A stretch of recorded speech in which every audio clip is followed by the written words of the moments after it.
he has an all-time great chin going in the ring with tremendous punchers. Terence Crawford coming up 2 weight classes, do any damage? Yeah, he's a slick boxer, and he's also a good puncher in the welterweight division, in the junior welterweight division, in the lightweight division. But I do believe that if you can box and you can move, that you can beat Canelo. You can outpoint him. Of the opponent. But anybody that's watched Terence Crawford's career knows full well how much talent this young man has. I mean, he is absolutely sensational, both as an orthodox and as a southpaw fighter. You can't really tell which is his favoured side. ESPN analysts Stephen A. Smith and Dan Raphael described Terence Crawford's motivation for destroying Canelo Alvarez. Although Canelo used to have an iron chin, they point out that in more recent bouts, he has shown signs of frailty by getting tagged and injured more frequently. Crawford is a nightmare opponent because of his special blend of deft movement, acute timing, and hitting force. They assert that Crawford possesses the means to outbox and cause Canelo irreparable harm. I think Terence Crawford is a marvelous boxer, arguably the best in the world, pound for pound. But can you hurt Canelo? If you can't hurt him, I have no doubt he can outbox him. My issue is, if you can't hurt him, what kind of a challenge can you truly pose? What do you say to that? No, that's a great point. I mean, here's the thing. Canelo Alvarez has a historically great chin. Now, I go way back when he first came to the United States and started boxing, and he found himself on an HBO pay-per-view undercard years and years ago, fighting against the older brother of the great Miguel Cotto. His name was Jose Miguel Cotto, and he had gotten a ton of hype. He had signed with Golden Boy Promotions, and a lot of those of us in the media. And I had seen him a couple of times before that. This is my first time seeing him in person, really paying close attention. And he almost got knocked out in the first round. And I remember Stephen A., all of us looking around at Media Row going, what the heck is this all hype about? This man can't take a shot. He's going to get drilled. He was lucky that the fight was over, that the round was over in round 1, or there might have been some much more trouble. Stephen A., that was 16, 17 years ago. I've never seen him wobbled, rocked, physically, visibly hurt since then. He has an all-time great chin going in the ring with tremendous punchers. Terence Crawford coming up 2 weight classes, do any damage? Yeah, he's a slick boxer, and he's also a good puncher in the welterweight division, in the junior welterweight division, in the lightweight division. But even at junior middleweight, which is where Terence Crawford had his most recent fight back in August, when he moved up and he won a world title, he didn't blow the doors off. He fought a very tough, solid opponent named Israel Madrimov. He gave him a good fight. It was very close. Madrimov's people seem to think he might have even been able to edge it out. But if you can't hurt an Israel Madrimov at 154, what the heck are you going to do with Canelo Alvarez, the sturdiest guy in the world, at 168? So that aspect of it is certainly a problem. You mentioned about Charlo. Charlo was there to get his check. I know one thing about Terence Crawford. He's not going to just come to turn up to get the check. He'll at least try. And Charlo, I don't think, really tried. Regarding Terence Crawford and Canelo Alvarez's impending bout, Stephen A. Smith expresses a fearless and firm opinion. He immediately declares his agreement with Crawford, claiming that he is fully confident in his capacity to win. In Smith's opinion, Crawford stands out for both his technical prowess and his desire to win. He underlines that a key factor in the result will be Crawford's attitude and resolve to succeed. Smith's assurance demonstrates how much he respects Crawford's aspirations and the unwavering motivation that drives his preparation. You got a love for boxing. Yes, Who love gonna boxing. win the fight, man? That's coming up, the biggest Crawford. fight in boxing. Crawford. Huh? Crawford. I'm not hesitating. Crawford. I'm not even hesitating. Crawford. You gonna stand on that all the way to September 13th? I love Canelo. Crawford will beat Canelo. Crawford will beat Canelo by decision. I can't see anybody knocking out Canelo Alvarez. But I do believe that if you can box and you can move, that you can beat Canelo. You can outpoint him. That's right. When I think about Canelo, one of the things that I don't like about Canelo, despite his greatness, and a neck as wide as Broadway, for crying out loud. Right. It's like almost every shot has to be a power shot. It's a power shot, yeah. That's not beating Crawford.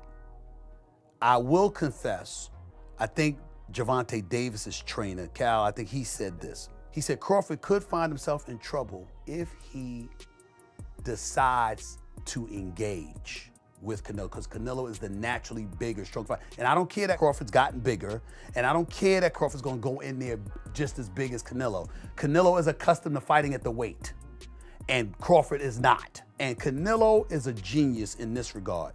You don't see him show up for fights not ready. He's always ready. Always prepared. He's always ready. gotta He's give him that. always prepared. So I think he's the slower fighter, though.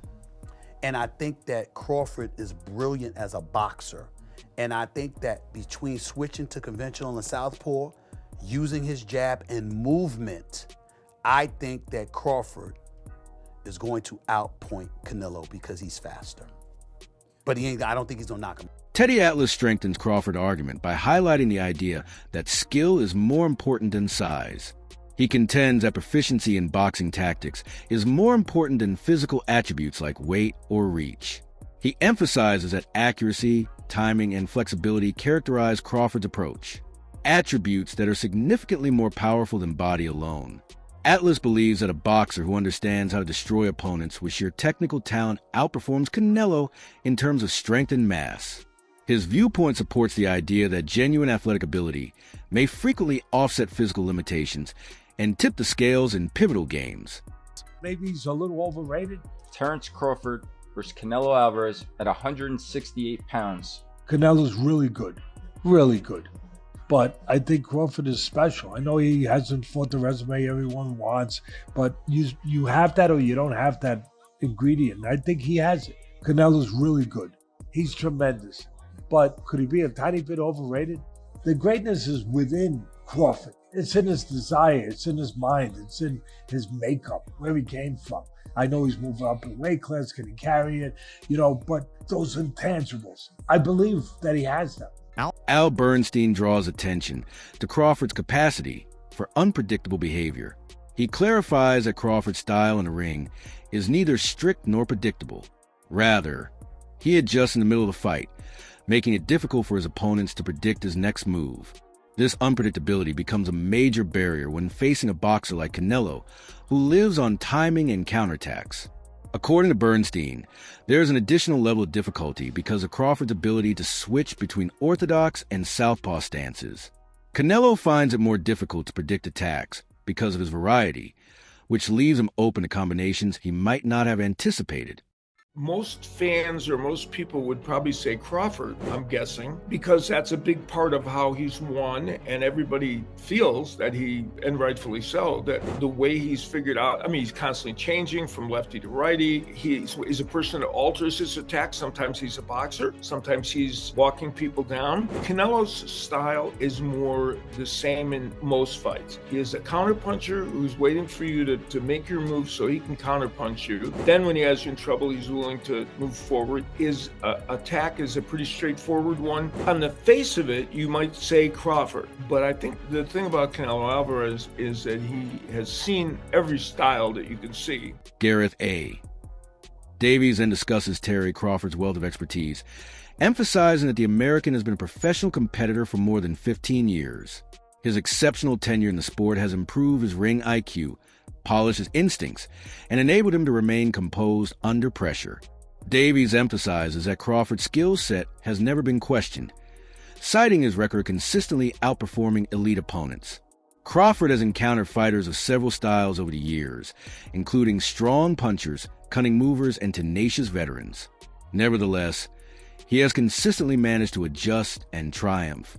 Because of his versatility, patience, and technical mastery, he has established a reputation as one among his generation's most complete boxers. Davies claims that Crawford has a distinct edge from this experience that cannot be overlooked, particularly in light of an impending bout with Canelo Alvarez. The levels that he's gone through, the weights that he's gone through, and the opponents that he has been in with, he's come up short against a couple, but he's come through some big challenges as well through his, 65, 66 professional bouts since he was 15 years of age. There's no doubt that this is the biggest test of Terence Crawford's career, not only because of the weight step up, but also because of the level of the opponent. But anybody that's watched Terence Crawford's career knows full well how much talent this young man has. He is absolutely sensational, both as an orthodox and as a southpaw fighter. You can't really tell which is his favoured side. He's that good. The angles that he creates and the way that he not only dissects people, but the way that he puts his foot down when he gets somebody hurt is he's spiteful. He's truly, truly impressive. But what he also does, and this is where I think people are making the mistake with the fight with Israel Madrimov last summer in Los Angeles, was that Terence doesn't mind doing enough to win. He doesn't, if he knows he's got to win on points, he's happy to tuck everything neatly in in the office and win round by round. It reminds me of Floyd Mayweather. It reminds me of Pernell Whitaker. It reminds me of guys that win with ease without overstretching themselves, that don't have to get in a battle. But when he's got someone hurt, as you rightly say, he's spiteful. I'm not sure he'll get Canelo hurt in this fight.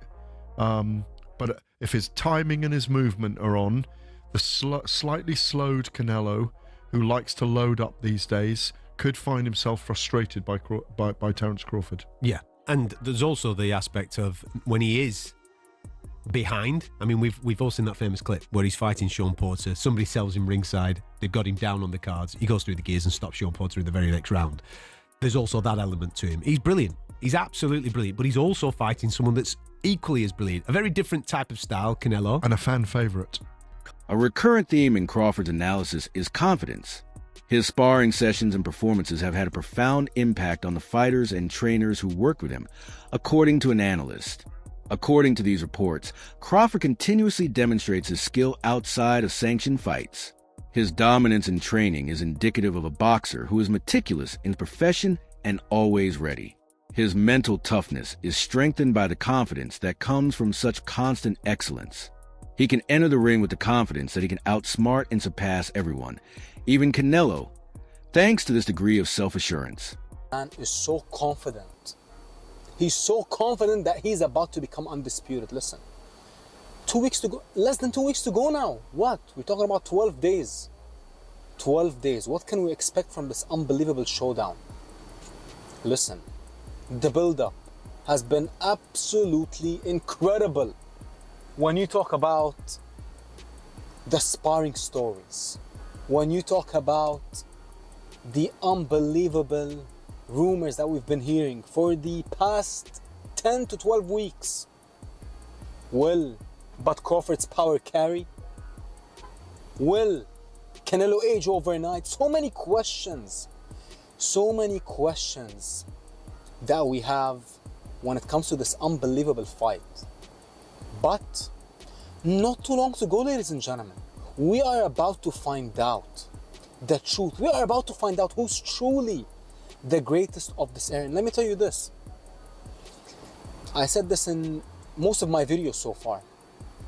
The more I watch Bud Crawford and the more I watch Canelo Alvarez tape, the more my appreciation for both men increases. Listen, Canelo is the greatest pressure/counter puncher in history when he puts both together.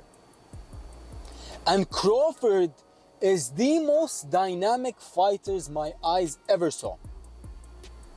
Ever saw. Now, listen to this. The moment this fight got announced, we didn't know the things that we know now. We didn't know about their sparring partners. We didn't know about the shape that they were gonna come in for this fight. Comedian and ardent boxing enthusiast Ari Spears offered his own historical analysis of the bout. He reflected on decades of bouts in which some of Mexico's greatest fighters faced off against American warriors, renowned for their talent and quickness. The American team won many of those legendary fights primarily because of their skill at defense, punch slips, and rhythm management with nimble counters. Canelo is an accomplished fighter with experience against the best, according to Spears. However, he asserted that this matchup carries on a lengthy history of opposing approaches in which time, defense, and flexibility frequently prove to be crucial. Like a top-notch Hispanic fighter, put him against the top-notch black fighter, the black dude usually edges him out.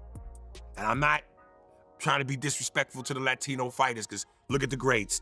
De La Hoya, motherfucking Roberto Duran, Arguello, Felix Trinidad,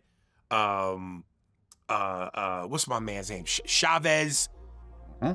So there have been legends, but 9 times out of 10, when the top Mexican legend takes on the top black legend, the black dude wins.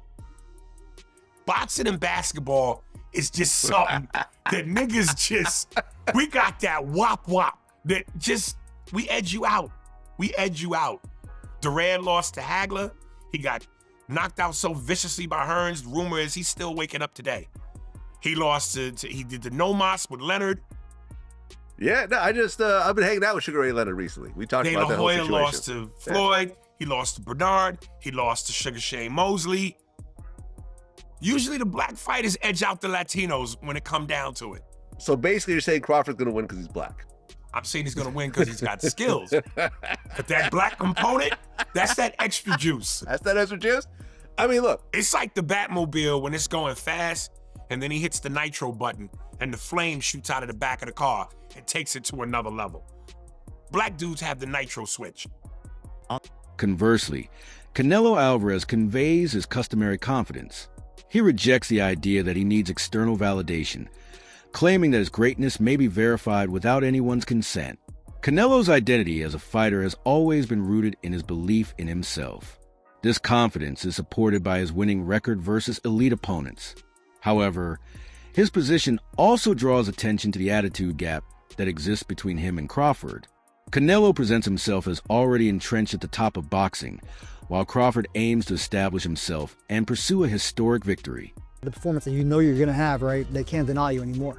I don't know, but I don't give a fuck, dude. So I feel I'm the best, and that's it. I don't focus on if the people say or put me in the first position, I'm the best. I feel I'm the best. I'm doing because I love boxing. I called Canelo out because, like I said, he the last great fighter amongst the era that surpassed us. This is my mega fight. This is my moment. You didn't have much interest in this Crawford fight. You were saying that there wasn't much in it for you, and you pointed out that people will say that he was too small. What changed? I think he's one of the best fighters for more fun. No, he accomplished a lot of things too. Mexican with the American fighter is always big. When he fights you at Allegiant Stadium, I imagine it's going to be, 55,000 plus screaming Canelo fans, right? Many from Mexico. Sean Porter discusses Terence Crawford's prospects against Canelo Alvarez with complete belief. He thinks that Crawford's mentality and preparation are performing at a level that is uncommon in the sport. Porter claims that Crawford will enter the ring with a special strategy intended to undermine Canelo's style. He emphasizes that Crawford's quick reflexes, impeccable timing, and methodical execution are what will set him apart on fight night. Porter imagines a performance so flawless that it may raise the bar for contemporary boxing and solidify Crawford's legacy with one of the most decisive wins in recent memory. Recall. One of Terence Crawford's hardest and most pivotal fights in his career is being marketed as this one. The stakes are huge since many people believe Canelo Alvarez to be the best opponent Crawford has ever faced. The pressure is equally as great for Canelo, a defeat to Crawford, who is inherently the smaller man taking on more weight, might tarnish his otherwise outstanding legacy. History tends to see these occasions in boxing negatively, particularly when a lighter opponent defeats a larger champion. Canelo views victory as more than just pride because of this. Securing his place among the greatest of all time is essential. Canelo's legacy. And he gave a resounding yeah. A resounding yeah. He said it would massively tarnish Canelo's legacy. And some of the things that he said were just basically things that most of us know, just some register and make sure that other people know and others don't, right? But it would tarnish his legacy, and for the obvious reasons. One is, we know that the guy's older. Crawford's older. He's going to be 38 years old here, right? So he's an older fighter. He's an active fighter, right? And most of the time, these are things that, make people say that people are going to lose. Man, he's inactive. So he's pretty inactive, hasn't fought in a year, hasn't fought more than once a year in 3 to 4 years, maybe even 5 years. And also, he's coming up in weight. Displaying the adult, a reputable boxing analyst treated the Crawford versus Canelo bout fairly and balancedly, emphasizing that Canelo's success has long been based on his ability to exert consistent pressure and his toughness, utilizing relentless speed and accurate counters to break out opponents. He is a dangerous task for anyone because of his stamina in the ring and talent for setting traps. However, Showbiz noted that Crawford's wrestling background influenced his sense of control, balance, and anticipation. These attributes, along with his keen boxing intelligence, provide him a distinct advantage that few fighters have. His legs He uses his core and then his neck itself to lift up Bivol like Bivol was a featherweight. That is a huge representation of how strong Canelo is. When you look at his workouts, you can tell why he was able to do that. All these damn neck exercises that I wouldn't dare do. Okay, that stuff looks painful. The squatting and all that stuff that he's doing is exactly why Canelo Alvarez, honestly, is a strong fighter. He tried to do it again with William Skull. William Skull shook out of it, but he is a bull. Listen, Terence Bud Crawford is strong. He is, okay? And he understands leverage and he understands those things because he wrestled. Honestly, very true. But Saul Canelo Alvarez is also extremely strong. Now, let me know how you feel in the comments below. That concludes a video for today.